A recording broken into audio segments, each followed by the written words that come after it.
Ibu, bapak, saudari, saudara, rekan-rekan muda, dan adik-adik sekalian dimanapun kalian berada, bertemu kembali dengan saya Romo Tino SSCC di dalam catatan pesiarah.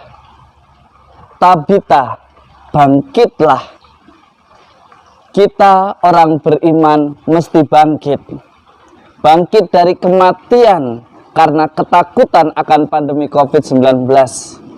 Mari kita belajar mencari solusi tanpa harus melanggar protokol kesehatan.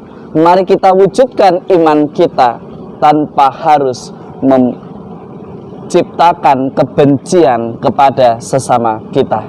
Sebelum kita mendengarkan permenungan dari catatan pesiarah, marilah kita membuat tanda kemenangan Kristus. Dalam nama Bapa dan Putera dan Roh Kudus. Amin. Allah Bapa yang Maha Kasih dan Penyayang, dalam pembaptisan Engkau memperbarui hidup orang beriman. Semoga dengan rahmat-Mu, mereka yang dilahirkan kembali di dalam Kristus mampu mengalahkan kuasa kejahatan, sehingga dengan penuh iman menjaga rahmat pengudusan-Mu di dalam persiaran hidup kami. Demi Kristus pengantara kami. Amin. Ibu, bapak, saudari, saudara, rekan-rekan muda, dan adik-adik sekalian yang terkasih, ditinggalkan oleh orang yang paling kita cintai, oleh orang yang paling kita andalkan, oleh guru yang paling kita cintai, akan membuat kita begitu kecewa dan mental kita jatuh. Tetapi berbeda dengan apa yang dialami oleh Petrus di dalam Kisah Para Rasul pada hari ini. Ia bangkit di dalam imannya, bahkan dengan penuh iman ia mengatakan kepada anak kecil yang sudah meninggal itu, Tabita, bangkitlah. Dan akhirnya anak kecil itu bangkit. Orang yang memiliki iman, yang di dalam persiaran hidupnya selalu mengandalkan Tuhan, diberikan rahmat yang begitu istimewa. Mari kita belajar di dalam persiaran hidup ini, bahwa beriman bukan untuk membenci atau untuk menyalahkan mereka yang lain. Beriman bukan untuk memprovokasi atau menghilangkan nyawa orang lain. Beriman semestinya membawa kebangkitan dan kehidupan.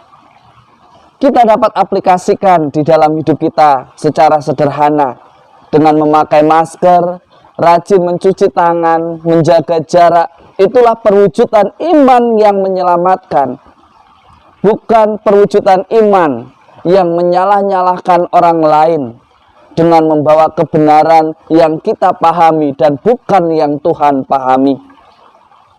Kebenaran yang Tuhan pahami ialah kebenaran yang menyelamatkan, tidak menciptakan kebencian atau bahkan menghilangkan nyawa orang lain.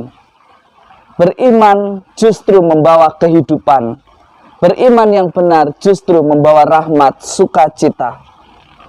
Hari ini Yesus dengan keras bertanya kepada kita semua, mengapa kita tidak meninggalkan Tuhan? Mengapa kita tetap ingin bersama dengan Tuhan? Apa jawabanmu, jawabanku, dan mungkin jawaban kita semua?